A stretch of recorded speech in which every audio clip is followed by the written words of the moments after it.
Good day, everyone. So, my topic for today is about the history of mathematics education in Inca. So, to start with,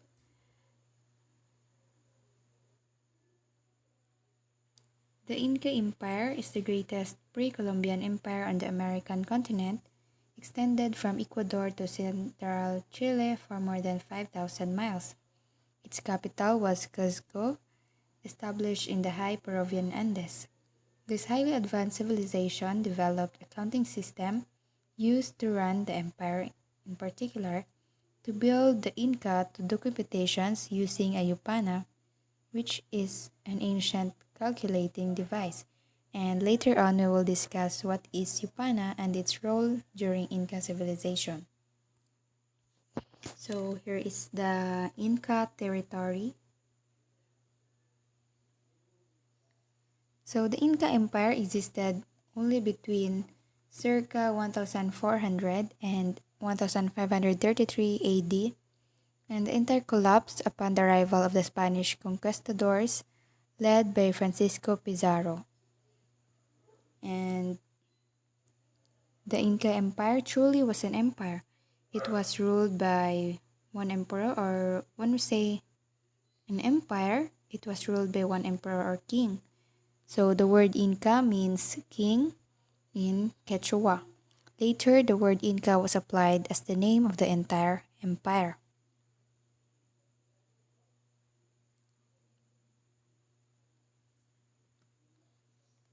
So now let's move on to the crops cultivated across the Inca Empire, which includes maize, cocoa, beans, grains, potatoes, sweet potatoes, pepper, tomatoes, peanuts, cashew, squash, cucumbers, and many more. So the Incas were ambitious farmers, and to maximize agricultural production, they transformed the landscape with terracing, canals, and irrigation networks, whilst wetlands were often drained to make them suitable for farming. So, in addition, the Incas were fully aware of the values of regular crop rotation, and they also fertilized the land with dried llama, dung, guano, or fish heads if these materials were available. So, ang ginagamit nila nga pag-fertilize ang land is ang dried llama or kag ang fish heads.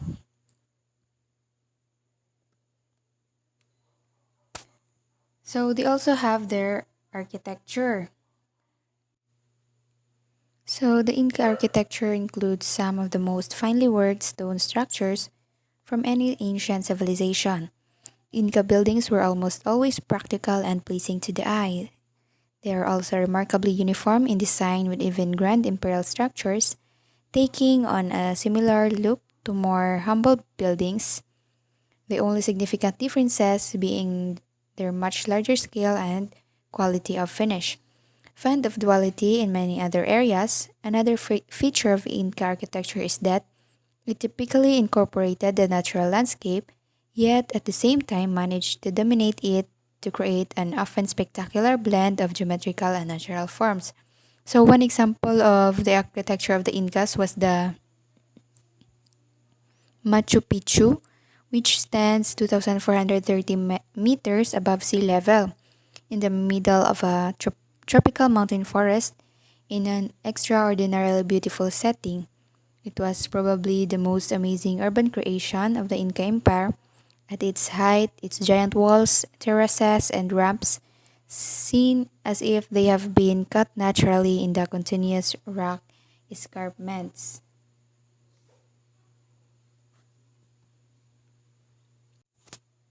Now let's move on to the Inca art.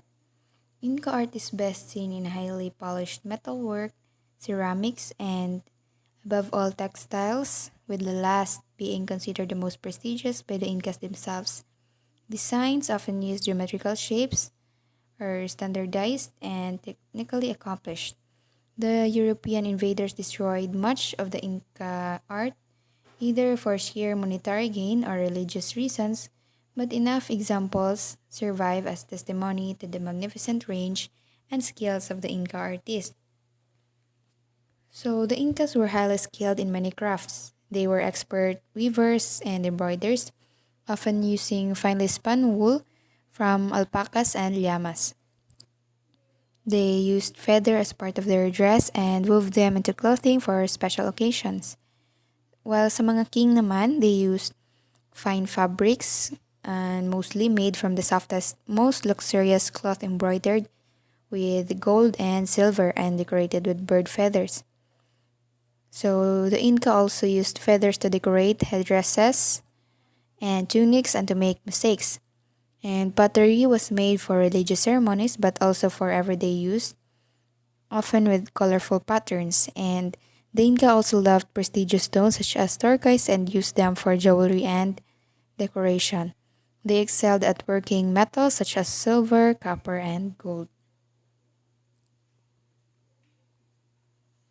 So the Inca people numbered around 12 million, but they were from different ethnic groups and spoke about 20 different languages. So sa lain-lain sila nga ethnic groups, so mayara man sang different languages. So we can see diversity in Inca. So the civilization had reached a high level of sophistication with a remarkable system of roads, agriculture, textile design, and administration. So the Incas had developed a method of recording numerical information, which did not require writing. So it involved knots in strings called the quipu. So the quipu was not a calculator, rather it was a storage device. So remember that the Incas had no written records, and so the quipu played a major role in the administration of the Inca Empire since it allowed numerical information to be kept.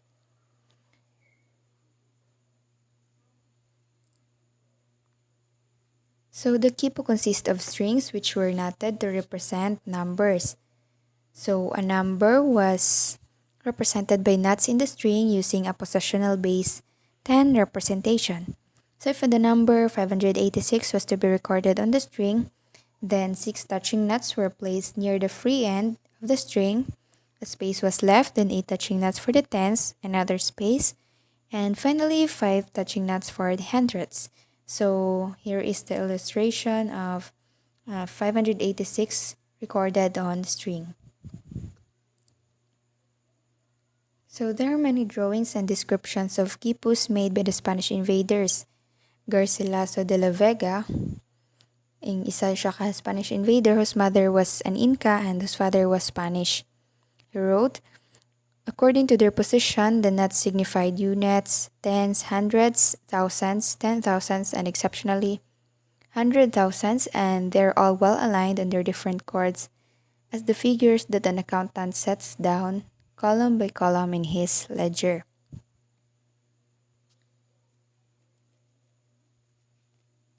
So recording a number on a string would in itself not be that useful. A quipu had many strings and there had to be some way that the string carrying the record of a particular number could be identified. So paano ba nila ma-identify ang kada string or kung bala group sila sa other string or hindi? So the primary way this was done was by the use of color. So nagamit sila sa color para dasig sila maka-identify. So numbers were recorded on strings of a particular color to identify what that number was recording. So, for example, ang number of cattle, pwede siya ma-record sa green strings, while ang number naman sa sheep, pwede siya ma-record sa white strings.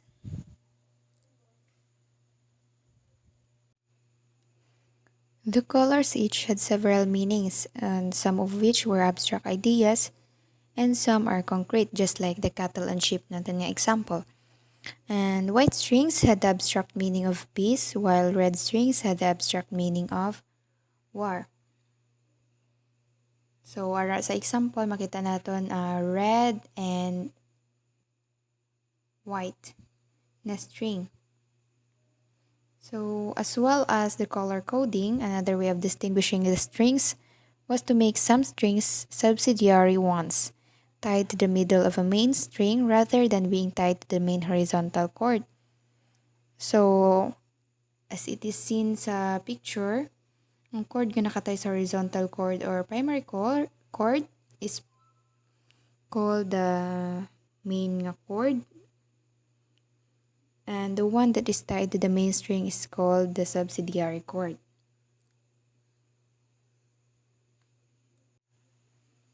So it was not only judges who sent quipus to be kept in a central record. So the Inca king appointed the Kipukamayok or keepers of the nuts to each town. So the Kipukamayok, or so known as Lord of the Nuts, so were the Inca state administrative officials specialized in the use of the quipu. The sons and grandsons of nobles or personages were trained in this occupation by the Amautas or sages from a very early age. So the most important Kipukamayos were the secretary to the Inca and the secretary to the Royal Council, followed by the senior record keeper and treasurer of Tawantinsinyo and the administrator of provinces.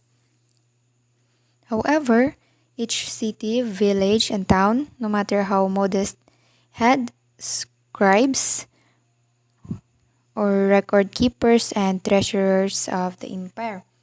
So, ari makita natin ang isa ka picture sang Kipukamayok na nagadalas ang iyang nuts. So, larger towns might have had up to 30 Kipukamayos, who were essentially government statisticians, keeping official census records of the population, records of the produce of the town, its animals, and its weapons.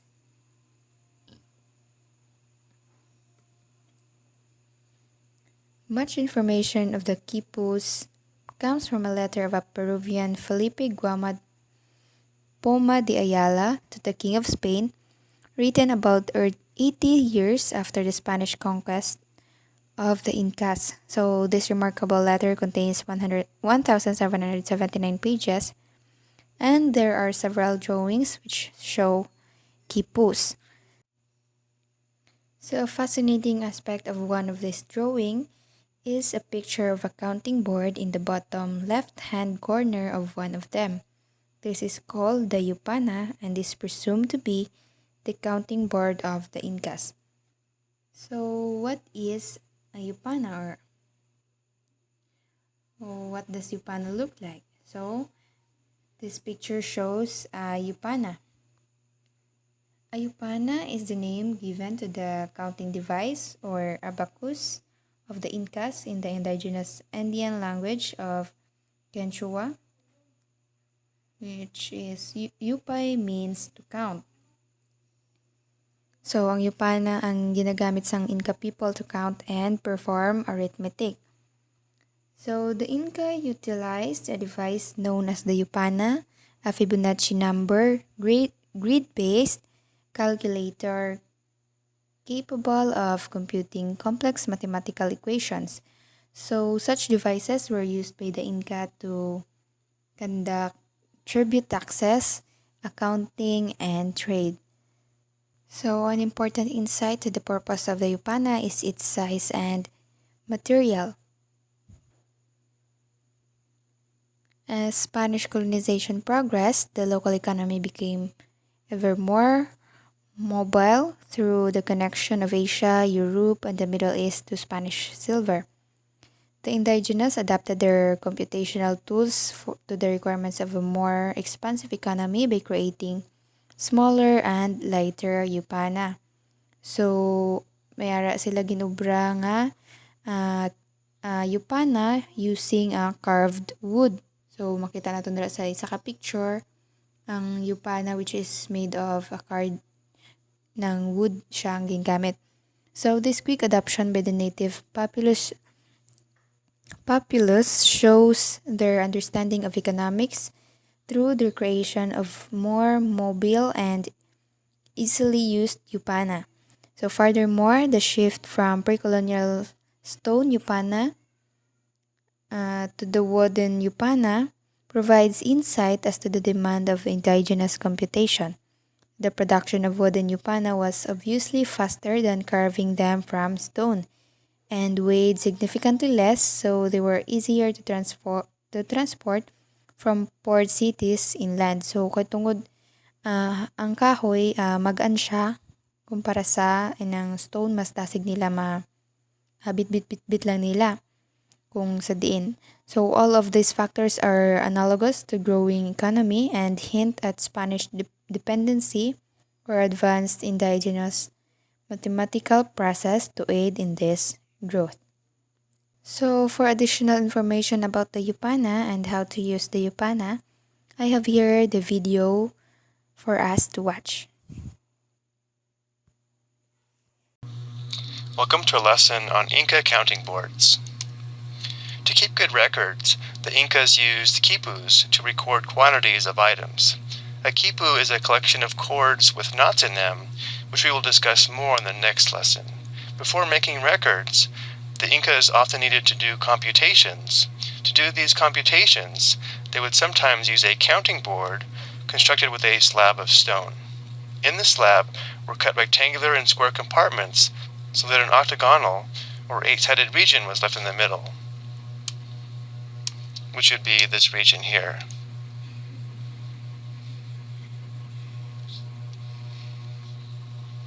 Two opposite corner rectangles were raised, which would be this rectangle and this rectangle. Another two sections were mounted on the original surface of the slab so that there were actually three levels available. In the figure shown below, the darkest shaded corner regions represented the highest third level, which would be this square and this square. The lighter shaded regions surrounding the corners are the second highest levels, while the clear white rectangles and squares are the compartments cut into the stone slab. Pebbles were used to keep accounts, and their positions within the various levels and compartments gave totals. For example, a pebble in a small white compartment represented 1 unit.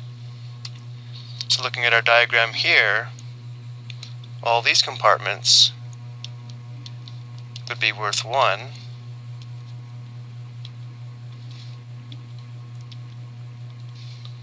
If a pebble was put into one of the two white larger rectangular compartments, its value was doubled.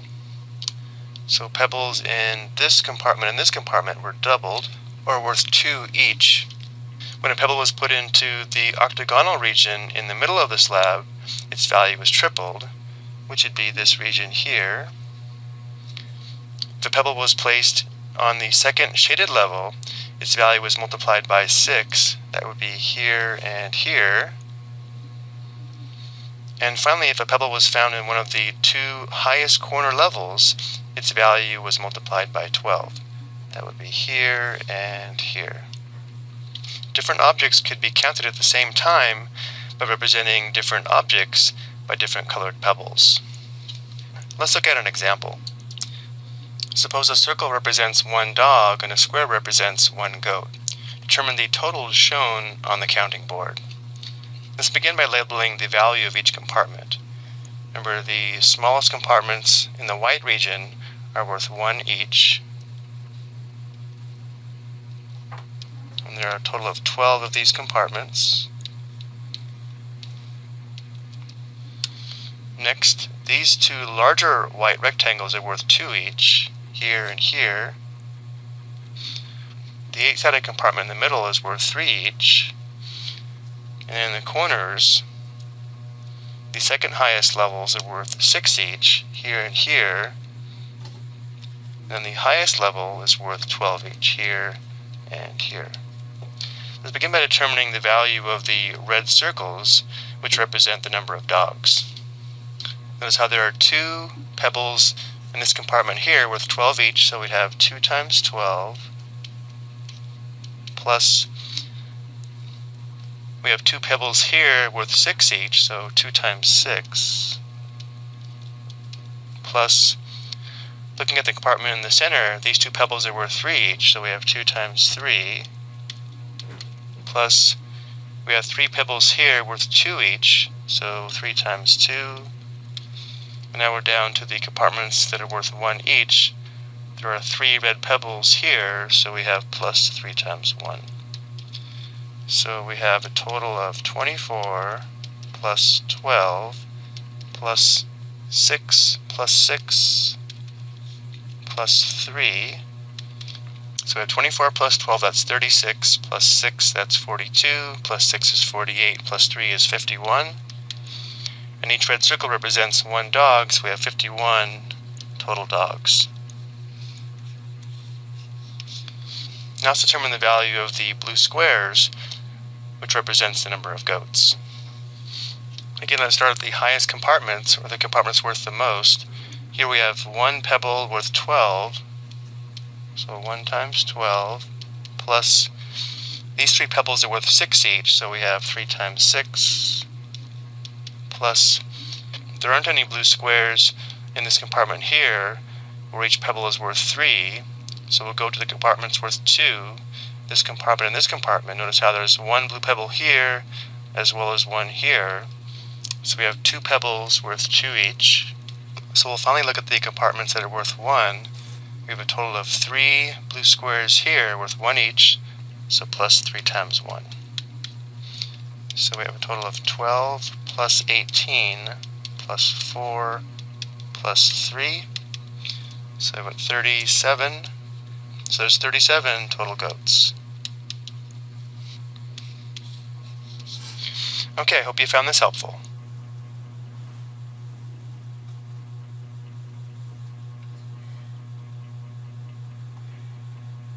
So that was my report. Thank you so much and God bless us all.